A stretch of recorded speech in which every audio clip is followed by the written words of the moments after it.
The breaststroke is probably the most challenging of the strokes to officiate. Breaststroke has the most variations of technique of any of the strokes. In a single race, you might observe many distinct styles of swimming, and they might all be legal. In this presentation, we will take a look at examples of the breaststroke, both legal and non-legal.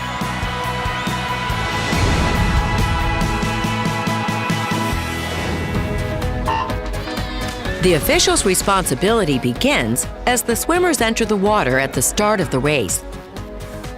There is an important recent amendment to the rules that changes judging the start of the race and each turn.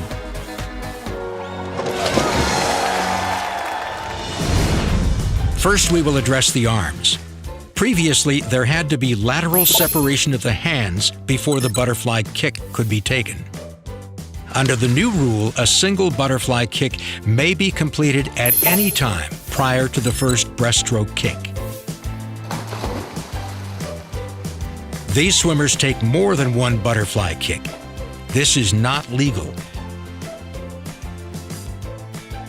On the initial pull at the start and after each turn, the arms may be brought all the way back to the hip line.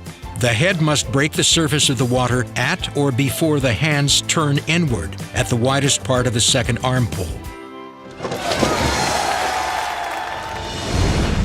A legally swum breaststroke may look very different from swimmer to swimmer, but the one kick will always follow a single arm pull. Many breaststrokers have an undulating motion to their bodies when swimming.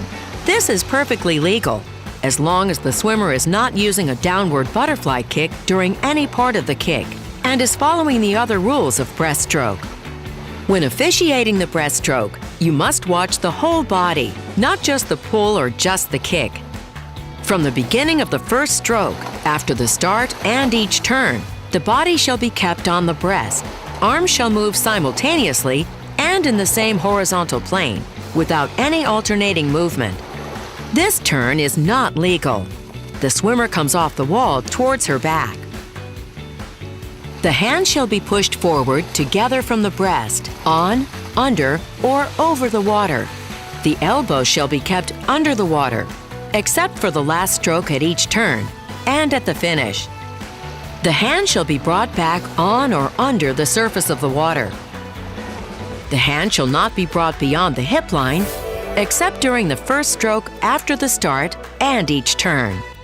Some part of the swimmer's head shall break the surface of the water during each cycle of one arm pull and one leg kick, in that order. All vertical and lateral movements of the legs shall be simultaneous. The feet must be turned outward during the propulsive part of the kick movement. A scissors, flutter, or downward butterfly kick is not permitted. The best position from which to observe the stroke is slightly behind the slowest swimmer while watching the whole body. At the turn, the swimmer must touch the wall with both hands simultaneously. It is important that the official observe the touch carefully because many swimmers touch the wall very quickly with both hands and then one hand will immediately leave the wall. After observing the touch, watch the swimmer leave the wall and then check to see that the proper body position has been attained. The hands at the finish must also touch simultaneously. The hands do not have to be on the same plane. The hands can touch above, at, or below the water line. The hands do not have to be on the same plane. One hand can touch above the water and the other below, as long as the touch is simultaneous. If the hands do not touch simultaneously, this is not legal and the swimmer should be disqualified. The head can be submerged after the last arm pull prior to the touch at the turn or the finish, provided it has broken the surface of the water at some point during any part of the last complete or incomplete stroke cycle.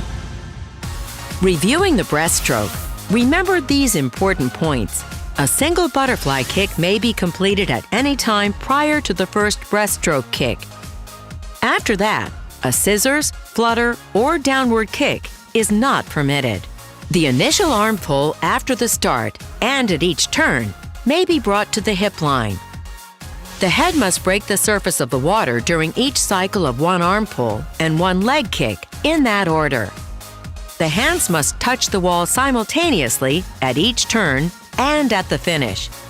And remember, if you're not sure what you have observed, the benefit of the doubt always goes to the swimmer.